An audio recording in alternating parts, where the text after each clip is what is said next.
Hello, and welcome to the Nightly News.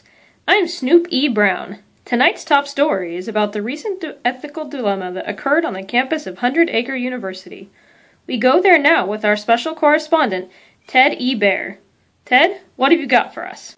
Well, Snoop, I'm here with Winnie T. Pooh, who has a very difficult decision to make as the advisor of a prominent service organization on campus. Winnie, can you tell us more? Well, the issue is with our service organization, which is quite well known on campus. To understand the situation, I'll first explain how the organization works in order to give you a little background. The organization has two prongs, one for women and one for men, and is entirely student-driven. Each year, students in their sophomore year can apply to be part of this organization. The decision board consists of upperclassmen, and only 30 males and 30 females are accepted each year. This is one of the oldest organizations on campus, and has historically been student-governed. However, due to some disciplinary issues, has only recently had their governance restored. Consequently, the organization has spent the last few years rebuilding their reputation. This year, one of the female applicants approached the president, who then approached me, about one of the male applicants with whom she had an uncomfortable encounter. This female student did not report the incident. However, she indicated that if the male student was selected to be a part of the organization, she would withdraw her application. Well, Winnie, that sounds like quite the moral predicament. We'll follow up in a few days to see how the situation develops. Back to you, Snoop. Well, that doesn't sound like an easy decision for poor old Winnie. Now, Ted, you've studied ethics in higher education settings. Tell us, what would you do in that situation? Well, Snoop, I would spend a lot of time weighing the possible decisions and outcomes of the situation. Consult trusted colleagues or a supervisor, maybe call upon some readings from my ethics class, and consult the professional ethical standards for student affairs. It can't be an easy decision because there are so many moral themes involved, like allowing the students to have autonomy, giving the male student an equal chance to be involved in such a prestigious organization, and allowing the female student to enjoy her membership in an organization without feeling uncomfortable around the male student in question. If I were to act in character here, I would consult the president of the organization and the male students involved in admittance to see how they feel about the situation. Of course, maintaining confidentiality and only divulging critically necessary information. Ultimately, I'd allow the students to make the decision under my guidance. So what are some of the possible decisions and outcomes? One approach is to pull rank as advisor and make the decision on whether or not to accept the student on my own, without student input. This would effectively eliminate the autonomy of student leaders in the group and potentially result in a lack of trust in me as their advisor. Another approach would be to allow the students to make the decision with my guidance on the situation. But what if the students make a decision contrary to the one I would have made? Can I live with the result? Regardless of who makes the decision, the issue is still whether or not to accept the male student into the organization after considering the information provided by the female student. This individual was among the top candidates for the organization and meets all the criteria for membership. What if the female student was embellishing the truth because of a personal vendetta against this particular student?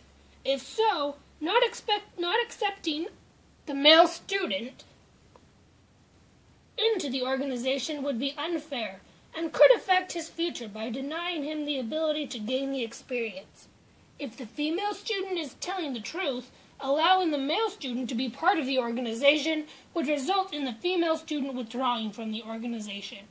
This would not only deny the organization the benefit of her membership, and vice versa, but also send her the message that the organization condones the behaviors of this male student. This could also result in the female student telling others on campus about what happened, thus putting the reputation of the entire organization under scrutiny. It sounds like a complicated situation with a lot of variables.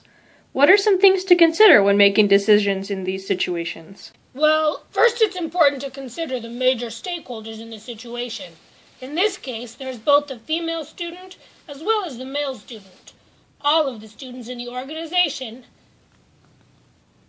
Winnie as the advisor and moral agent in the situation, and ultimately the entire campus and those individuals the organization would serve. Another thing to consider is the background beliefs involved and how these might affect the decision. Winnie's background beliefs might be to give everyone the benefit of the doubt, and therefore might lean more towards accepting the male student, because the female student's allegations are insufficient evidence to incriminate the male student. Additionally, it will be important for Winnie to take into account his initial feelings and intuition, as there is some merit to these gut feelings, although he should not act on his gut alone. With such critical situations, you'd think student affairs would have some kind of guidance for the profession to aid in such decisions. Oh, there are, Snoop. NASPA, CAS, and ACPA have given some standards, principles, and guidelines for making ethical decisions when it comes to student affairs. Thank goodness. We need to take a brief commercial break, but we'll be back after these messages from our sponsors. Ever wonder what your professional responsibility is and how you can demonstrate competence as a student affairs professional? Ever ask yourself what you can do to foster student learning and development? Have you pondered what is your responsibility to the institution? To society? If you have answered yes to any of these questions, listen up. ACPA has the answers. Visit www.acpa.nche.edu/ethics and wonder no longer. Got a tough decision to make? Let CAS help you decide.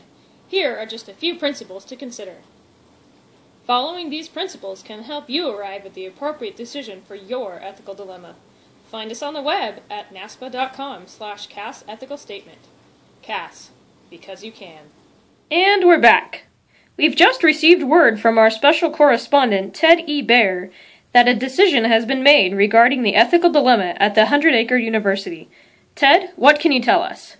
Well, Snoop, I'm here with Winnie T. Pooh, advisor of the organization in question. Winnie, tell us your decision and what happened. After much consideration, I took the situation to the male president, but kept names of the individuals confidential. The president then took the issue to the rest of the male students, who voted not to accept the individual into the organization. Upon finding out which individual it was, the male students were disappointed, as his qualifications would have made him a significant asset to the organization. Sounds like you did the right thing, Winnie. Great job, and thank you for sharing your experience with us. Back to you, Snoop. Thank you for joining us this evening, and hopefully we've given you some good tips for solving your next ethical dilemma. Good night.